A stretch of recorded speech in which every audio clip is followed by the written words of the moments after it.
In this video, I'm going to give an overview of various types of models that have been used for sequences. I'll start with the simplest kinds of models, which are autoregressive models, that just try and predict the next term in a sequence from some previous terms. I'll talk about more elaborate variants of them using hidden units. And then I'll talk about more interesting kinds of models that have hidden state and hidden dynamics. These include linear dynamical systems and hidden Markov models. Both of these are quite complicated kinds of models, and I don't expect you to understand all the details of them. The main point of mentioning them is to be able to show how recurrent neural networks are related to models of that kind. When we're using machine learning to model sequences, we often want to turn one sequence into another sequence. For example, we might want to turn English words into French words, or we might want to take a sequence of sound pressures and turn it into a sequence of word identities, which is what's happening in speech recognition. Sometimes we don't have a separate target sequence, and in that case we can get a teaching signal by trying to predict the next term in the input sequence. So the target output sequence is simply the input sequence with an advance of one time step. This seems much more natural than trying to predict one pixel in an image from all the other pixels, or one patch of an image from the rest of the image. One reason it probably seems more natural is that for temporal sequences, there's a natural order to do the predictions in, whereas for images it's not clear what you should predict from what. But in fact, a similar approach works very well for images. When we predict the next term in a sequence, it blurs the distinction between supervised and unsupervised learning that I made at the beginning of the course. So we use methods that were designed for supervised learning to predict the next term, but we don't require a separate teaching signal. So in that sense, it's unsupervised. I'm now going to give a quick review of some of the other models of sequences before we get on to using recurrent neural nets to model sequences. So a nice simple model for sequences that doesn't have any memory is an autoregressive model. What that does is take some previous terms in the sequence and try and predict the next term basically as a weighted average of previous terms. The previous terms might be individual values, or they might be whole vectors, and a linear autoregressive model would just take a weighted average of those to predict the next term. We can make that considerably more complicated by adding hidden units. So in a feed-forward neural net, we might take some previous input terms, put them through some hidden units, and predict the next term. Memoryless models are only one subclass of models that can be used for sequences. We can think about ways of generating sequences, and one very natural way to generate a sequence is to have a model that has some hidden state, which has its own internal dynamics. So the hidden state evolves according to its internal dynamics, and the hidden state also produces observations, and we get to see those observations. That's a much more interesting kind of model. It can store information in its hidden state for a long time. Unlike the memoryless models, there's no simple bound to how far we have to look back before we can be sure it's not affecting things. If the dynamics of the hidden state is noisy, and the way it generates outputs from its hidden state is noisy, then by observing the output of a generative model like this, you can never know for sure what its hidden state was. The best you can do is to infer a probability distribution over the space of all possible hidden state vectors. You can know that it's probably in some part of the space and not another part of the space, but you can't pin it down exactly. So with a generative model like this, if you get to observe what it produces, and you now try to infer what the hidden state was, in general that's very hard, but there's two types of hidden state model for which the computation is tractable. That is, there's a fairly straightforward computation that allows you to infer the probability distribution over the hidden state vectors that might have caused the data. Of course, when we do this and apply it to real data, we're assuming that the real data is generated by our model. So that's typically what we do when we're modelling things. We assume the data was generated by the model, and then we infer what state the model must have been in order to generate that data. The next 3 slides are mainly intended for people who already know about the 2 types of hidden state model I'm going to describe. The point of the slides is so that I make it clear how recurrent neural networks differ from those standard models. If you can't follow the details of the 2 standard models, don't worry too much. That's not the main point. So one standard model is a linear dynamical system. It's very widely used in engineering. This is a generative model that has real valued hidden state. The hidden state has linear dynamics shown by those red arrows on the right. And the dynamics has Gaussian noise so that the hidden state evolves probabilistically. There may also be driving inputs shown at the bottom there, which directly influence the hidden state. So the inputs influence the hidden state directly. The hidden state determines the output. To predict the next output of a system like this, we need to be able to infer its hidden state. And these kinds of systems are used, for example, for tracking missiles. In fact, one of the earliest uses of Gaussian distributions was for trying to track planets from noisy observations. Gauss actually figured out that if you assumed Gaussian noise, you could do a good job of that.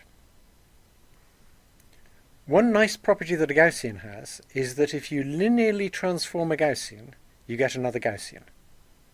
Because all the noise in a linear dynamical system is Gaussian, it turns out that the distribution over the hidden state, given the observations so far, that is, given the output so far, is also a Gaussian.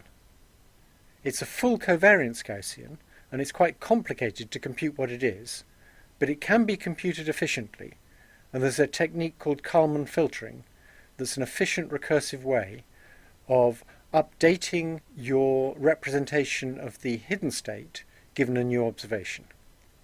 So, to summarize, given observations of the output of the system, we can't be sure what hidden state it was in, but we can estimate a Gaussian distribution over the possible hidden states it might have been in. Always assuming, of course, that our model is a correct model of the reality we're observing.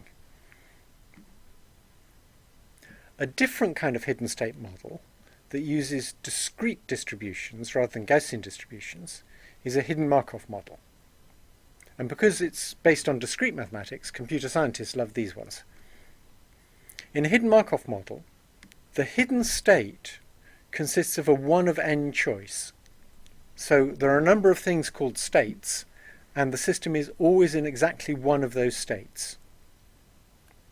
The transitions between states are probabilistic. They're controlled by a transition matrix, which is simply a bunch of probabilities that say, if you're in state 1 at time 1, what's the probability of you going to state 3 at time 2? The output model is also stochastic. So the state that the system is in doesn't completely determine what output it produces. There's some variation in the output that each state can produce. Because of that, we can't be sure which state produced a given output. In a sense, the states are hidden behind this probabilistic veil, and that's why they're called hidden. Historically, the reason hidden units in a neural network are called hidden is because I liked this term. It sounded mysterious, so I stole it for neural networks. It is easy to represent a probability distribution across n states with n numbers. So the nice thing about a hidden Markov model is we can represent the probability distribution across its discrete states. So even though we don't know what state it's in for sure, we can easily represent the probability distribution. And to predict the next output from a hidden Markov model, we need to infer what hidden state it's probably in. And so we need to get our hands on that probability distribution. It turns out there's an easy method based on dynamic programming that allows us to take the observations we've made and from those compute the probability distribution across the hidden states. Once we have that distribution, there's a nice elegant learning algorithm for hidden Markov models, and that's what made them so appropriate for speech. And in the 1970s, they took over speech recognition. There's a fundamental limitation of HMMs. It's easiest to understand this limitation if we consider what happens when a hidden Markov model generates data. At each time step when it's generating, it selects one of its hidden states. So if it's got n hidden states, the total information stored in the hidden state is at most log n bits. So that's all it knows about what it's done so far. So now let's consider how much information a hidden Markov model can convey to the second half of an utterance it produces from the first half. So imagine it's already produced the first half of an utterance, and now it's going to have to produce the second half. And remember, its memory of what it said for the first half is in which of the n states it's in. So its memory only has log n bits of information in it. To produce a second half that's compatible with the first half, it must make the syntax fit. So, for example, the number and tense must agree. It also needs to make the semantics fit. It can't have the second half of the sentence be about something totally different from the first half. Also, the intonation needs to fit. So it would look very silly if the intonation contour completely changed halfway through a sentence. There's a lot of other things that also have to fit. The accent of the speaker, the rate they're speaking at, how loudly they're speaking, and the vocal tract characteristics of the speaker. All of those things must fit between the second half of the sentence and the first half. And so if you wanted a hidden Markov model to actually generate a sentence, the hidden state has to be able to convey all that information from the first half to the second half. Now the problem is that all of those aspects could easily come to 100 bits of information. So the first half of the sentence needs to convey 100 bits of information to the second half, and that means the hidden Markov model needs 2 to the 100 states, and that's just too many. So that brings us to recurrent neural networks. They have a much more efficient way of remembering information. They're very powerful because they combine two properties. They have distributed hidden state. That means several different units can be active at once, so they can remember several different things at once. They don't just have one active unit. They're also non-linear. You see, a linear dynamical system has a whole hidden state vector, so it's got more than one value at a time, but those values are constrained to act in a linear way so as to make inference easy, and in a recurrent neural network we allow the dynamics to be much more complicated. With enough neurons and enough time, a recurrent neural network can compute anything that can be computed by your computer. It's a very powerful device. So linear dynamical systems and hidden Markov models are both stochastic models. That is, the dynamics and the production of observations from the underlying state both involve intrinsic noise. And the question is, do models need to be like that? Well, one thing to notice is that the posterior probability distribution over hidden states in either a linear dynamical system or a hidden Markov model is a deterministic function of the data you've seen so far. That is, the inference algorithm for these systems ends up with a probability distribution, and that probability distribution is just a bunch of numbers, and those numbers are a deterministic function of the data so far. In a recurrent neural network, you get a bunch of numbers that are a deterministic function of the data so far, and it might be a good idea to think of those numbers that constitute the hidden state of a recurrent neural network. They're very like the probability distribution for these simpler stochastic models. So what kinds of behaviour can recurrent neural networks exhibit? Well, they can oscillate. That's obviously good for things like motor control, where when you're walking, for example, you want a nice regular oscillation, which is your stride. They can settle to point attractors. That might be good for retrieving memories. And later on in the course, we'll look at Hopfield nets, where they use the settling to point attractors to store memories. So the idea is you have a sort of rough idea of what you're trying to retrieve. You then let the system settle down to a stable point, and those stable points correspond to the things you know about, and so by settling to that stable point you retrieve a memory. They can also behave chaotically if you set the weights in the appropriate regime. Often, chaotic behaviour is bad for information processing, because in information processing you want to be able to behave reliably, you want to achieve something. There are some circumstances where it's a good idea. If you're up against a much smarter adversary, you probably can't outwit them, so it might be a good idea just to behave randomly, and one way to get the appearance of randomness is to behave chaotically.